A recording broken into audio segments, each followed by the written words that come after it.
take LSD, you don't go out and get involved in fights, or you don't go out and get involved in activity. It's an internal experience. What about going out a window and getting involved with the sidewalk 12 floors under? Well, the hundreds of thousands of people have taken LSD.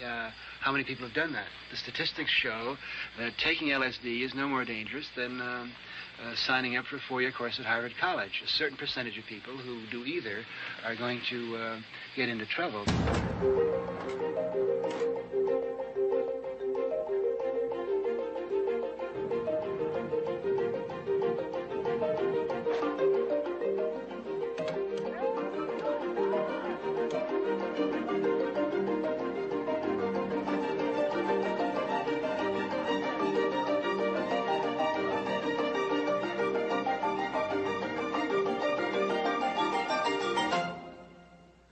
Hello, I'm Mark Starovich. Welcome to Documentary CBC.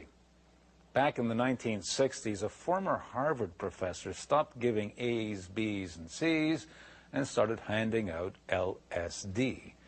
His name was Timothy Leary, and he was at the center of a controversy in North America over the growing use of psychedelic drugs. Leary ran a research center in New York State where young people took acid while he took notes.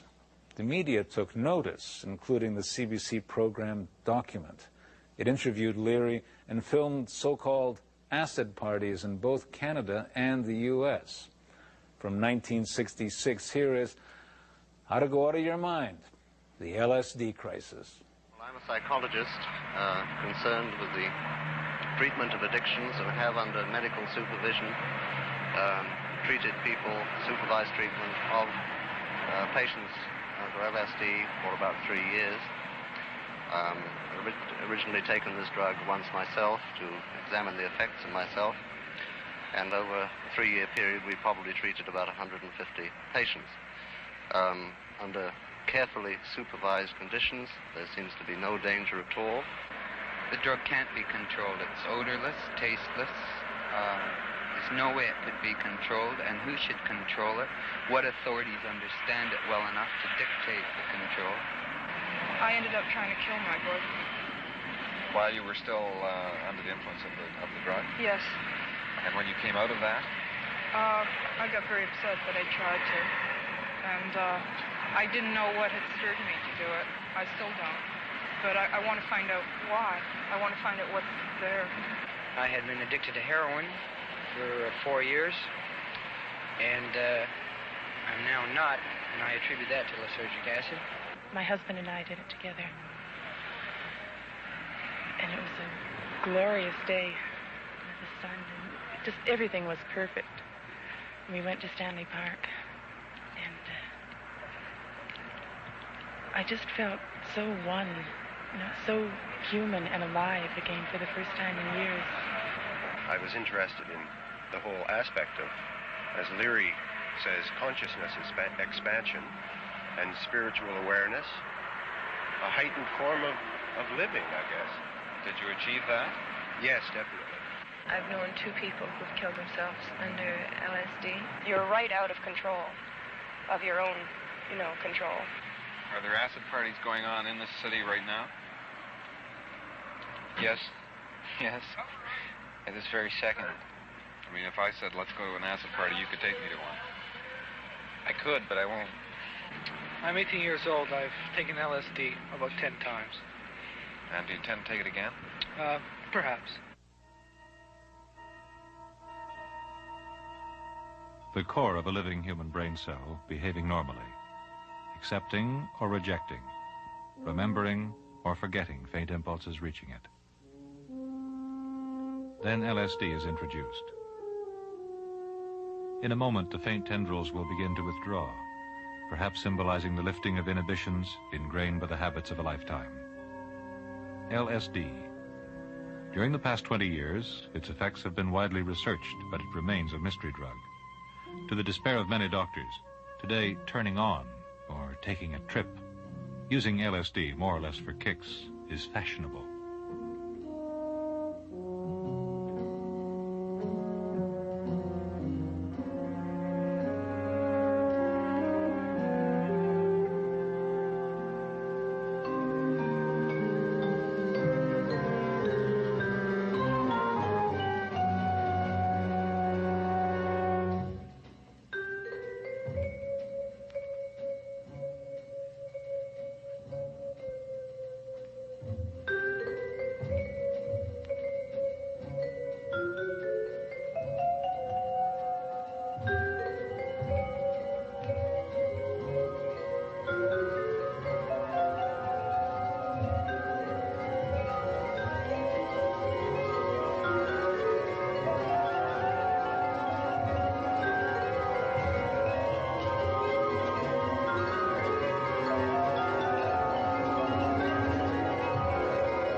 Dr. Harold Abramson of New York.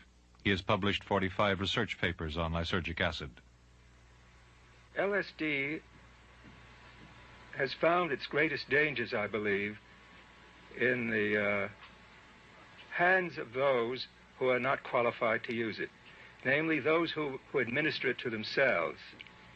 When properly qualified physicians use it, I do not consider it a drug that's any more dangerous than any other drug used in medicine, because medical men have their own rules for what is considered good practice in medicine, whereas the people who sell LSD to college students don't have similar cultural restraints, which I think we physicians have. What are these cultural restraints? That a doctor is responsible for what he prescribes. But who is in charge of the person's consciousness, himself or his doctor? I don't think they should be free to choose from a medical point of view, because LSD is a new drug. I think the dangers of using LSD and the confusion that comes to people under LSD and the pseudo-hallucination and the paranoid effects, the depersonalization, the psychotic processing makes it dangerous. If it's taken by the Freedom Group to expand consciousness, many of them end up in the hospital, and suicides have been reported. It did not solve their problems. It really didn't. But does not heightened self-awareness constitute the ordinary means to human progress as such? It may. It isn't necessarily so. You don't need to know to know? You have to be able to use what you know. Which is to say what? Knowledge can be self-destructive, too. But isn't it the person's responsibility to handle the knowledge at his disposal? It's not surely left in the hands of doctors. Well, I don't think it should be left in the hands of doctors alone, because, and it isn't, because the doctors are also regulated by governmental rules. I just believe that when there are dangerous drugs that produce psychoses around, whether it's LSD or MLD or any of the others, that the use of drugs that produce psychoses should be regulated by law. My question is, who's going to be consulted on making the law? Will it be the scientists? Will it be the artists? Will it be the hippie kids? Or will the law be made by somebody who really doesn't know what the chemical is all about? Larry Schiller of Los Angeles, the freelance photographer who spent 4 months photographing the recent Life magazine cover story on LSD. 1 million doses on the black market? Millions kind of calmed down, because I'd say it's more like 15 or 20 million. One of the big pushers in this country called me after seeing the story, and he's not really a pusher. He calls himself a seller, a dealer. Yeah. And he said, Jesus, Larry, he says, I told you I sell 750,000 alone. And he says, it's more like 15 or 20 million. He says, you're going to put me out of business. We can take any, group of these pictures. Let's talk what nobody believes is taking place, and this is the black market in this country. Here's a photograph of a small little tablet on the edge of a finger. Well, that's 500 micrograms. This? That's right. This little thing up here. That's the new way it's being distributed in this country. That's enough to give a 15-year-old girl hell. There's been a whole area of this country that is now taking LSD, the high school and college students. There isn't a university in this country that you can't go to that LSD isn't the password to many a party.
What's the matter?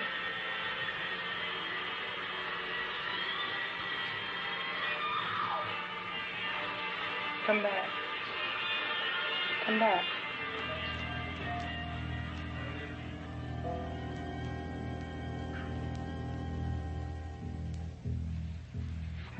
Scares the hell out of me. What? All this. It's only because you want it to. I don't want it to. But if you do, you wouldn't let it scare you. Only want to get out. Just like wish that never happened.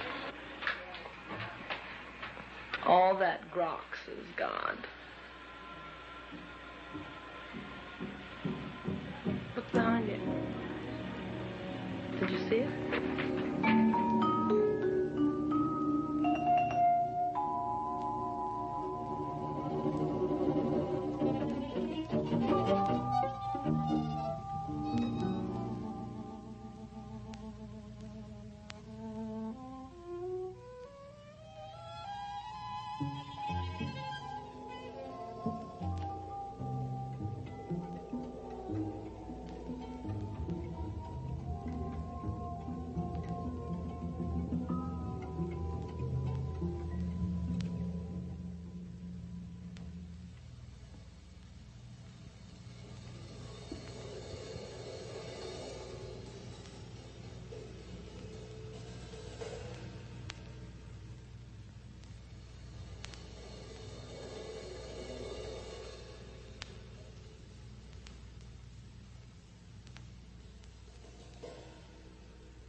Enough LSD in an eyedropper is enough for 5,000 dosages. On the wholesale market in England, that may sell for $400. Bringing it into this country, it may sell for $1,500. By the time you get it to a distributor, it sells for $5,000. By the time you get it out on the black market, it's $25,000. I mean, it's colorless, it's odorless, as you undoubtedly know. You can take enough for 300,000 dosages, and I can find my handkerchief here and soak it into my handkerchief, as I saw somebody do, transport it across from one country to another, and then just wash his handkerchief out and take the liquid from his handkerchief and spread it on chewing gum. And he just sells it on chewing gum. He's got a whole supply of chewing gum. So enforcement of LSD is a major problem. You shouldn't blow your nose. Country. That's right.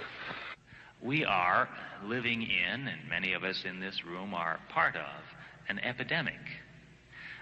An epidemic with as yet unknown causes, and I think as yet unknown effects. Physicians, patients, physicians themselves, experimenters are no longer the major using group. Nowadays, what do you think? 1%, 2% of the use of the drug is licit and experimental in a medical setting or a university setting. Was it 99% or 99.9% where we find the use occurring on the streets and in the parlors, on the beaches, and many become less and less interested in what you and I might call the problems or affairs of the real world outside, and emphasize for themselves the real world inside. There are all kinds of issues which arise at this point, one of which is what happens if, what is the critical level in a given society before we begin to have troubles in keeping the plows and machines going? The people who are inner-oriented will frequently say, the hell with the plows and the machines are what got us here in the first place. They may be right. Nevertheless, what will happen to the society remains a problem. Richard Blum at a California college forum on LSD. And in the audience, an expert not invited to speak. The man in the middle with glasses, Richard Alpert, one of the two Americans most often blamed or praised for the psychedelic revolution. My reaction to being the two nights at Foothill College were that I've had, as I say, LSD over 300 times, and by the end of those 2 nights, it was like going to 2 horror movies. I was so scared I didn't know whether I'd ever be able to take LSD again. It really reminded me of 4 guys up there on the lecture platform, all of whom had had bad sessions and bad re-entries and had this terrible view of the whole world, you know, and all they could see were the problems and the fears for society, but none of the potential, none of the positive questions about what is man to do next and what opportunity might LSD hold. They're not even interested in that. They are so committed to the fact that this society is the way it is, and that's all you can expect. And that's what I'd call vested interest in the ongoing game. And if you have vested interest in the ongoing game, you are frightened by anything that might change it. How did we get hung up this way? Because it's a social condition, you'd agree. How did we get hung up this way? How did man get into this kind of cultural limits yes, of this incredible assumption that society is as it is and has always been this way? Well, because that makes no sense at all the moment you say it, and yet people behave as if that were true. Well, it's just like, for example, the fact, I was at a lecture the other day of Buckminster Fuller, and who's doing your dome for the World's Fair, I think, up in Canada. And he said, look, we now know there is enough to go around, all right? In other words, if we could truly collaborate with our fellow man, there would be enough to go around for the world. But none of us can break through our own models of the way the game goes enough to do the things necessary to bring about that realization. And it's only when there is enough that we can become back to we, both of us as subject, and experience the unity when we are truly collaborative about our resources. And man has come out of the jungle where there wasn't enough and where he fought for it, and he's built a whole ethic around not having enough. And now to be able to really shift that ethic is a very, you know, and the whole motivational pattern connected with it is a very difficult thing for him to do. I'm reminded of a slogan or two I saw some students carrying once. One said, all wars are civil wars because all men are brothers. Right. And another one said, there is no they. Right, exactly. And that's one of the components of the LSD experience, the understanding that there is no they. There's no other. It is all one. And it's really, what happens here is, there are a lot of experiments in psychology with figure ground. That is the relation of the background to what stands out, right? Now, in our culture, we've been trained for individual differences to stand out.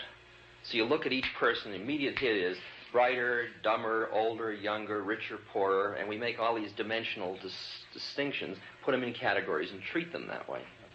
And we get so that we only see others as separate from ourselves in the ways in which they're separate.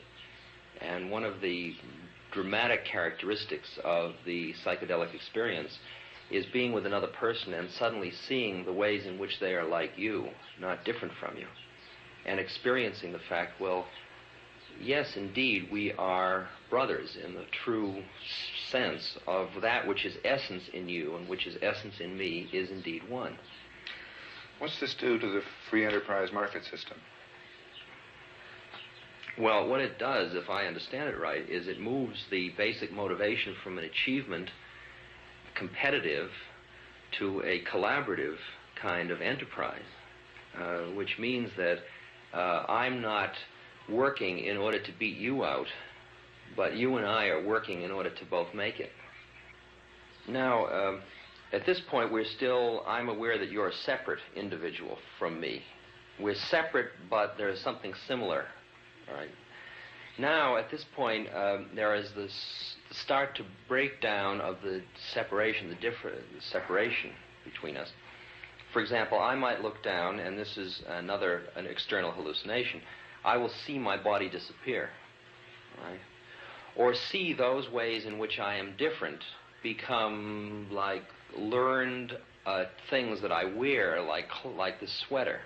For example, PhD, what does that mean? All right, it means I got a certain kind of education, acquired a certain degree for being more educated than 1/10 of 1% of the world's population, something like that, all right? And that assures me of something or other in society, all right? In fact, it's a garb I wear. If I had the gown and the cap, you know, that would be the external symbol of that same thing, right? Now, that gown is a psychological gown I wear, just like Richard Alpert is a gown I wear. You know, it's an identity that I've taken on. I wasn't born Richard Alpert. I was just born as a human being. And then I learned this whole business of who I am and whether I'm good or bad or achieving or not. All that's learned along the way. And you see all those learned things separate. So you start to have this dissociative experience of where all that you become is awareness, is a point of awareness. That's all that's left. And I remember the first time this happened to me, as professor went, and middle-class boy went, and pilot went, and all of my games were like going off into the distance. I got this terrible panic, because indeed, I was going to cease to exist. And I got the panic, which is the panic that precedes the psychological death, because indeed, Richard Alpert was dying at that point. And the panic was, no, stop, I've got to hold on to something so I'll know who I am. And Timothy, the wise old Timothy, always says things like, trust your nervous system.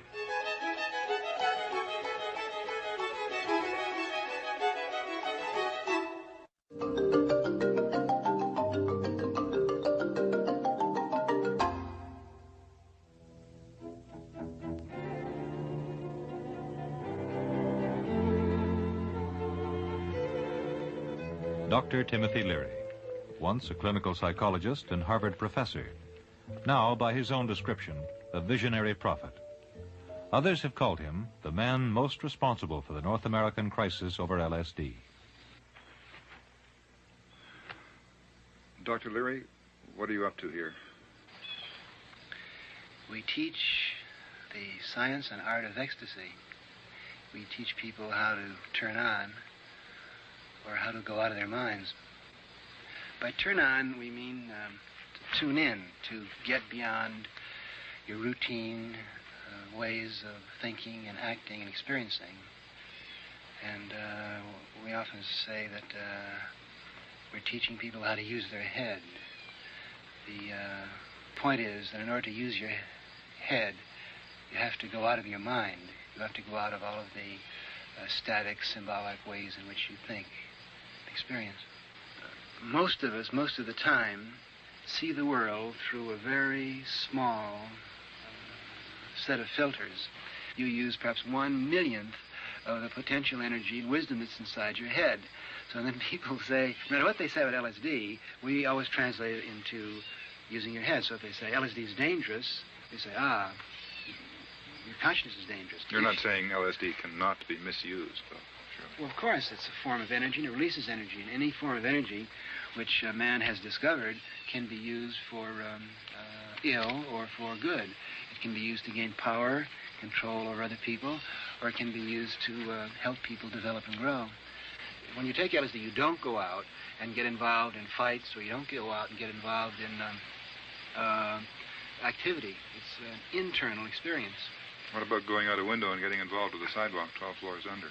Well, the hundreds of thousands of people who have taken LSD, how many people have done that? The statistics show that taking LSD is no more dangerous than signing up for a 4-year course at Harvard College. A certain percentage of people who do either are going to get into trouble, but there's no scientific evidence that LSD causes any such...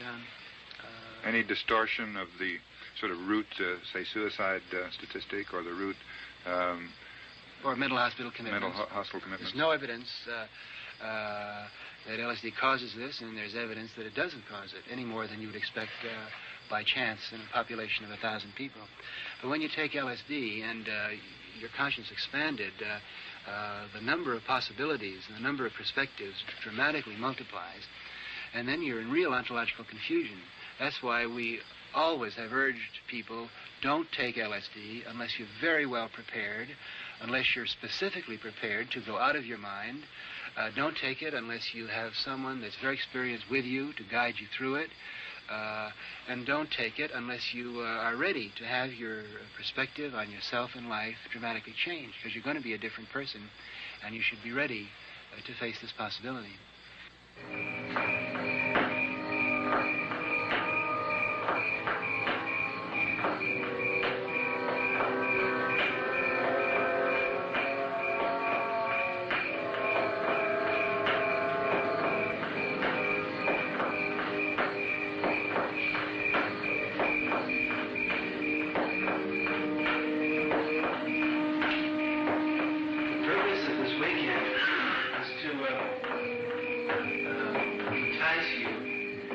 drive you out of your mind. And if we succeed, you'll never be the same again.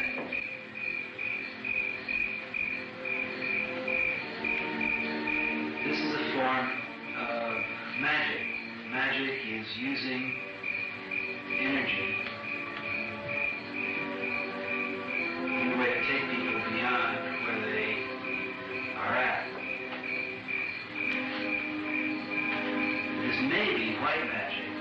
White magic is where you use energy to take people beyond where they are, in the direction that they want to go, and you try to tell them about it.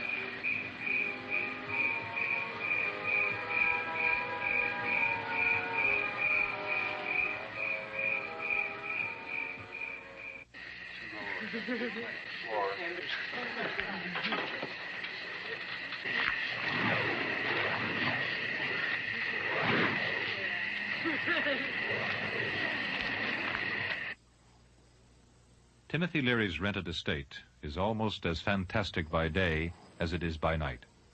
3,000 acres, complete with man-made lakes, in the rolling woodlands of upstate New York. The estate was built by a wealthy madman 70 years ago, and it's been the home, I guess, for people who want to go out of their minds ever since. It is mad in the sense that someone has to have some sort of magical vision to build walls and meditation houses and Bavarian ski lodges. So around here.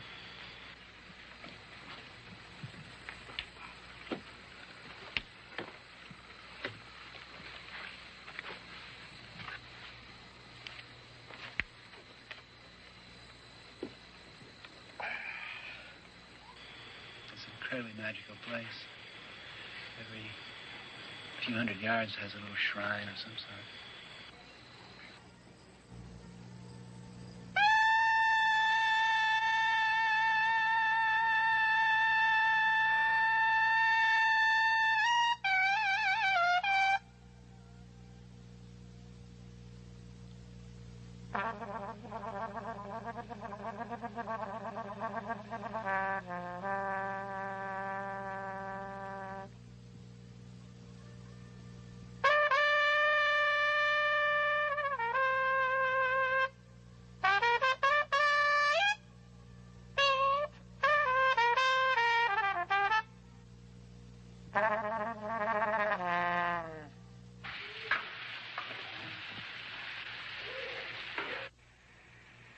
Some of the guests have been asked to play the role of cooks, cameramen, candle lighters, and we're going to keep shifting everything we do this weekend. Actually, there's some possibility that I'm just a visitor here for the weekend, reading a script that was handed to me by the people who run this place. So you're never going to be sure exactly who's who and who's supposed to do what. Because at any moment you may be asked to run a psychedelic session, or to cook a meal, or to run a television camera, or to weed the garden.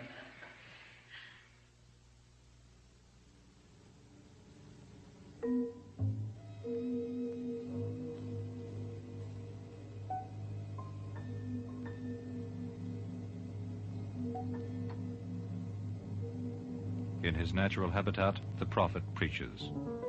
Timothy Leary in a Saturday morning session of words and silences.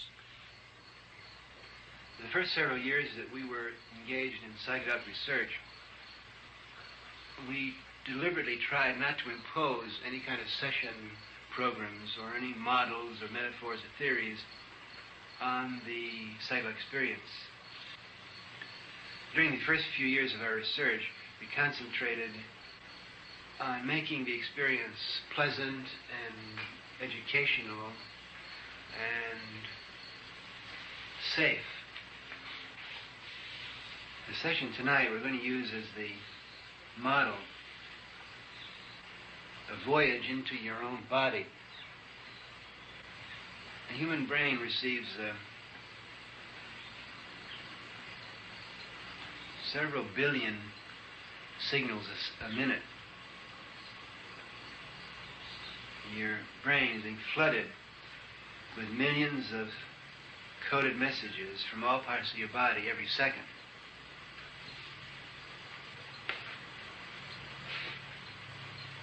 Most of us, most of the time, are completely blocked from awareness of the information which is flooding into our nervous system. Now, often, people during LSD sessions get trapped where their consciousness floats into one of these areas of the nervous system, to be lost there because you don't recognize it, and to suffer tremendous anguish or experience incredible new ecstasies as you whirl through this center, to slowly dissolve and go back down the history of your own nervous system and experience the ecstasy of the root beginning. But the terror is that you'll never get back, or that you're just going to slowly spiral down some central sewer in the middle of this universe, and boom, that'll be the end of you. And at that point, you begin grabbing and struggling to pull out of this. The advice is to recognize and float along with it. The second chakra, called the sexual chakra, is located at the root of the genitals. Now actually, complete sexual experience involves all of your centers and all of your consciousness.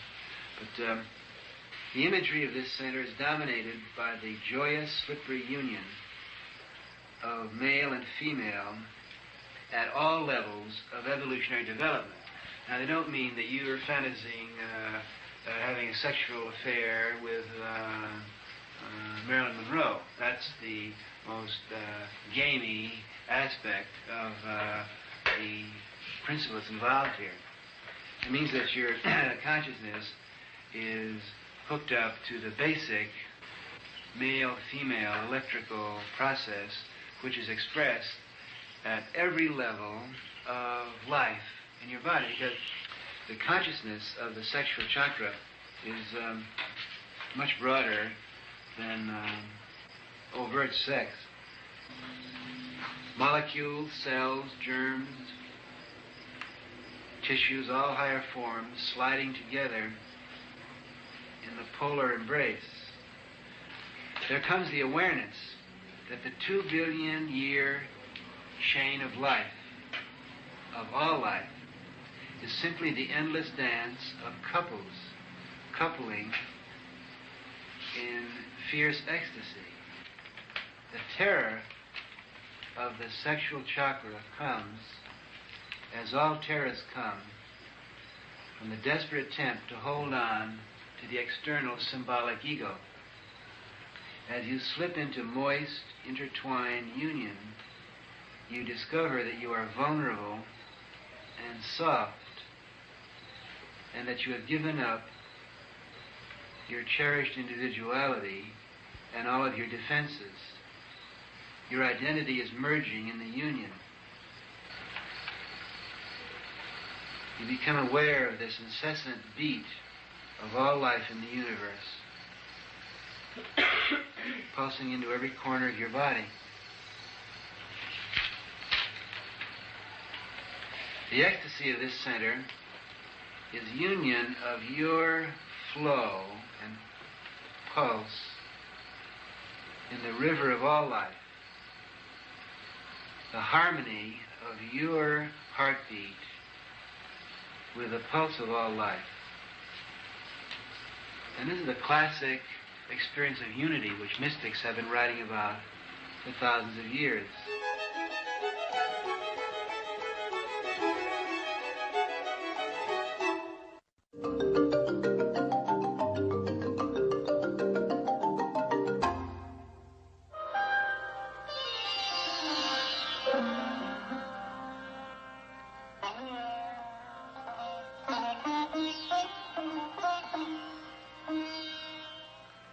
It's like dying and being reborn. to take one little piece out of one of my experiences, I could say I became the idea of a stained glass window. I entered a cavern of dripping jewels. I would say that where I have found myself most would be in the most natural way. As a woman, as a girl, I'm merging into a woman. By concentration, by breathing exercises, by various body postures. These all tend to take you out of the particular role or situation you were involved in and focus your consciousness inside. It relieves you of your personality or ego and gets you to a higher level of awareness. Taking LSD is really a form of yoga, but there are many other forms of yoga. And the point, very briefly, of practicing any form of yoga is to try to maintain an expanded level of consciousness. That is, you take LSD, you go out, and you come back. And then what? And then the immediate next question is, can you maintain it? Can you maintain even a fraction of that expanded level of awareness for any length of time? And that's where the methods, so-called methods of yoga come in. Dr. Ralph Meltzner, a psychopharmacologist and Timothy Leary's principal assistant, with his description of the LSD experience. When you take LSD, everything falls apart.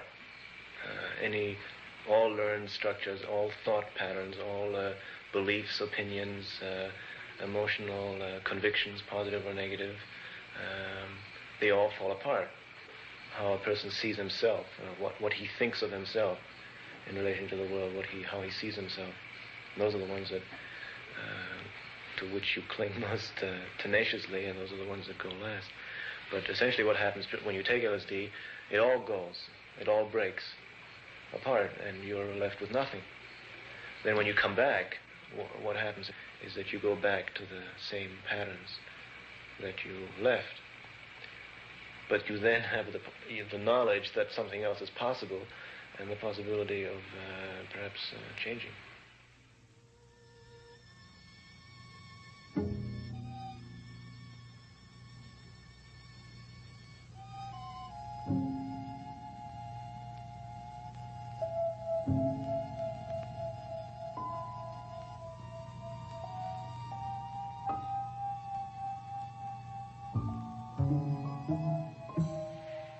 Have I answered the question, who am I? Mm-hmm.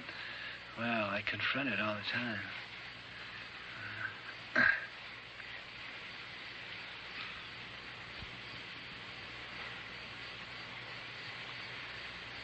As I said earlier, we think of ourselves as members of a very traditional organization of men who have been asking the question, what's what, and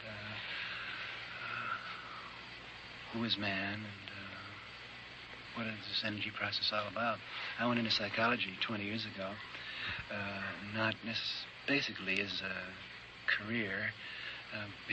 I was simple-minded enough to take seriously the mottos of psychology, that psychology is supposed to be finding out what goes on with the human being. And 5 years ago, by accident in Mexico, I took Mexican mushrooms, the so-called magic mushrooms of Mexico, and I learned more about my brain and its possibilities, and I learned more about psychology in the 5 hours after taking these mushrooms than I had in the preceding 15 years studying, doing research in psychology. And since that day, which is just exactly 5 years ago this week, I've done practically nothing except continue this exploration that was triggered off by this accidental experience in Mexico. Of finding out what are the range and limits of consciousness and attempting to develop maps and languages for charting these incredible realms within our own skull. It's not just of what's going on around you and inside of you, but also consciousness of where you came from and the long telephone wire of history, which goes back 2 billion years, which is buried somewhere inside your brain and mine. We are neurologically and biochemically in touch with thousands of generations that came before us. And the record of these previous evolutionary attempts are there. It's just that our mental, symbolic minds can't decode these messages. And men have been discovering this experience and developing methods to get high or to go out of their mind for thousands of years. And LSD is simply the modern yoga made possible by advances in science, which have produced these incredible chemicals, which we call psychedelic drugs. I met presidents and vice presidents of companies that are listed on the New York Stock Exchange at over $200 a share who are personally involved in LSD. I met vice presidents of corporations that said that their advanced research budgets would be used to use LSD in the learning process to find out about how man learns if legislation was to change. I found musicians. I found artists. The project is an art cultural center. You made these sketches during the session, right? Yes, I did. How did it all happen?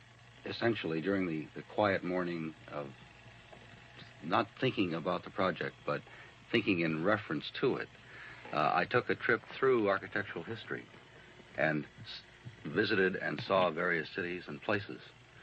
And at the end of the morning, prior to the work session, we all sat up and had lunch and talked a little. And I sat down to start work on the project without one thought that came from before. These are the actual sketches? Yes. These first three. Mm-hmm. This one is the overall plot. It's a 2-acre square plot with a court-type building, an inner theater, which is surrounded by groups of shops and artist studios and coffee house and so forth. This blueprint came after, I guess. Yes. You've got to tell me about this trip through history. I saw myself actually swinging through trees with a group of almost ape-like creatures, but they were human, and I was part of them. And then I got a flash into a cave where I saw the paintings on the walls and the clothing and non-clothing of the people, everything in absolute detail, technicolor, and I was there. I was participating. The next flash was a walk through an Incan city and seeing a huge temple and the court plaza of the city, and the people walking through the city, the little shop vendors. I would walk and look at the fruits and vegetables they were selling. I could see the costuming in absolute detail. I went from there into an ice cream parlor, and I was wearing a wildly striped blazer and looking at the various decorations and architecture in the building itself. And then I found myself in a modern city that was something that I had really never seen, but a very, very modern city that I was strolling through and looking at the magnificent, spectacular modern architecture. And shortly after that, I was sort of through with the trip and sat up and waited until the others were ready to start to work. And I was just... gains and understanding to be made in these substances, and unfortunately the young people seem to have discovered this before our scientific authorities have. Is there a way of getting to the kids, saying, what have you learned? What have your experiences been like? Well, I'm sure there is. The problem is nobody's wanted to do it, and I don't think they've recognized the validity of some of the subjective experiences because they're not familiar with them themselves, and because there are a lot of reports from ununderstanding people that don't have these kinds of experiences. I think they're going to be forced to talk to the youngsters because I think that this problem is going to grow so, and there are going to be so many young people in this situation that sooner or later we will be forced to acknowledge that there's a real problem here, and we're going to have to find out why so many youngsters are taking it, why they consider it so valuable, why they continue to do it. And until we really understand from their viewpoint what they're gaining from these experiences, we'll never really understand how to cope with the problem. Flashes are inside here, you know, you get an insight and you know something, you know. but you don't want to say it out loud because you're kind of afraid that it's not going to be really true and it'll spoil the whole thing for you, you know. But when somebody makes you say it, then, and it's true, then it just makes it more beautiful of a thing. Do you want to go for the more beautiful and say it? Who are you? Just me. Who are you? What kind of a line do you want? Don't answer. He won't answer me because you already know what the insight was. No, See? Yes, you do. He won't answer me. He wants me to say it, damn it. So go. No. Say it. Come on. Say it. Because these guys aren't just doing a regular film. They're doing it for you because it's your idea. So? Because you're somebody that knows about stuff like this. And you can sit down and talk to me about it, and that's beautiful. I'm glad that you're doing it. Just hope you get the right stuff out of it for people. But what's the right stuff? Well, not that. Well, how many times have you taken it, on a kind of... But the feelings... No, I don't want to hear about, that makes it sound very clinical, like as though, well, if you take it this many times, then you're flipped out, and if you take it, it's not that way at all. You can take it once and never have to take it again. But it's not, you already know, so you can, it's nice to go back up there. No, but you never have to take it again. One time is all you need with the right person, or the right people in the right place. Seen any monsters lately? Oh, not me. I'm a happy person. See, I can't, it doesn't hurt me. Can't have any monsters. Medical doctors say you're liable to go psychotic. I don't know what psychotic means, really, clinically. I don't know. Nervous? Or introverted, or what does it mean? Off your head. Oh, really?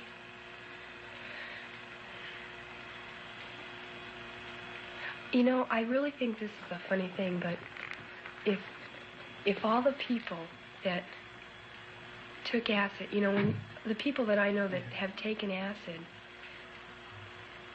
we can look out at the other people that haven't, and they can tell us we're crazy, and we can say, well, you haven't seen anything yet, because there are things that are more beautiful.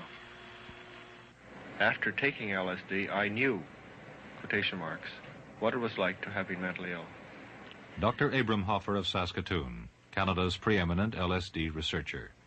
With 2,000 personal case records on file, half of them recording expanded consciousness, he takes a strong position on who should have access to the drug. I don't see why any reputable person who wishes to explore it couldn't do so with the help of a physician who could stand by in case he gets into difficulties.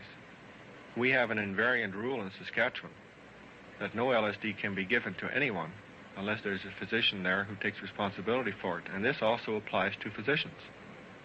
They themselves are not allowed to take it unless there's another physician standing by and supervising it. So I don't think that this removes the possibility of anyone having the experience. But wouldn't it be healthier then to try and arrange places under proper supervision where this could be done? Now, I admit it's not going to happen tomorrow, maybe never. But I think it would be better to try and achieve these places than it would merely to go out and play with what you can get on the black market.